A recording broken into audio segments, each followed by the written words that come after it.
threats in our own hemisphere, we used to have something called the Monroe Doctrine. Let me read you a list, Sean. Invasion of foreigners, severe economic troubles, division of the empire, empire stretched too thin, government corruption and political instability, loss of traditional values, weakening of the legions, the military. That is what combined to destroy the Roman Empire. The Roman Empire lasted 1,000 years. We're not even close to 1,000 years. Every one of those 7 or 8 issues is something we are confronting today.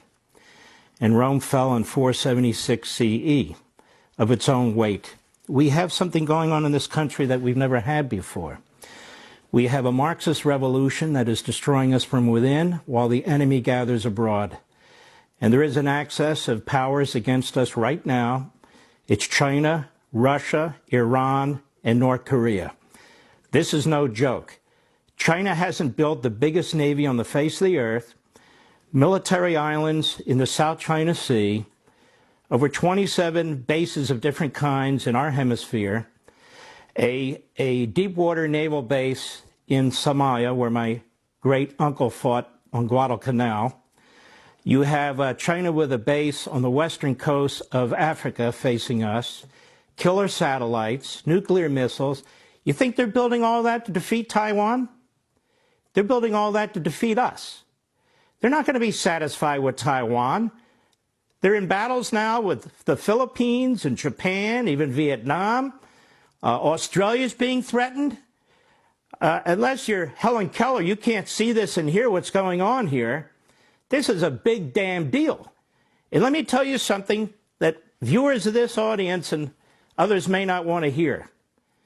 We need to prepare for war against China. I don't mean go to war. I don't mean initiate a war. But they are preparing for war. We are completely unprepared as a nation psychologically. We are completely unprepared economically and immigration-wise in securing our border. Our military is not prepared in the sense that they're pushing this woke ideology. Our military budgets do not reflect the threats that we are facing in the world around us. I want to say it again so the backbenchers regurgitate it. We must prepare for war against China, not because we want war, not because we're going to cause war, but because they want war. They've only communicated it 10,000 different ways, whether it's violating our airspace, navigable waters, threatening our ships, threatening our country, threatening our people. What else can they do short of attacking? They're not going to be satisfied with Taiwan. This is a big damn deal. And we don't have the military brass in the Pentagon to deal with this, the Secretary of Defense or Secretary of State.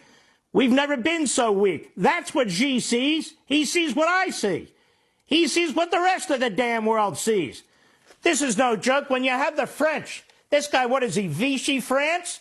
This guy stabs us in the back, Macron. Lafayette, remember Lafayette? He helped us during the Revolutionary War. He defied the monarchy. He joined Washington. He led the Battle of Brandywine. He got wounded. He was with us. The French helped us at the end of the war. Here's France, where we sent GIs to Europe to liberate France. And many of them died. And look what this bastard does to us, the president of France. He goes over to China at the height of tensions, stabs us in the back, says he will not support us. He's provoking the Chinese to act, talks about autonomy. You can stick your autonomy, France, as far as I'm concerned. Joe Biden gets elected, putatively anyway. He's Mr. Diplomacy, tells the world we're back. Mr. Globalist, Mr. Experience. Let me tell you something. He's dragging this country into depression. He's dragging this country into war, not because of what the isolationists say, but because of the opposite. We're not acting like a confident, strong country. And so people are disrespecting us. He keeps calling Xi. We don't know what he's telling him, but I can imagine what he's telling. What do they keep saying? We don't want conflict. We want competition. Stop calling Xi, because you're demonstrating to him how damn weak you are. We, the people, deserve a better leader than this and a better government than this. But this is what we put up with. It's absolutely unbelievable. That's it.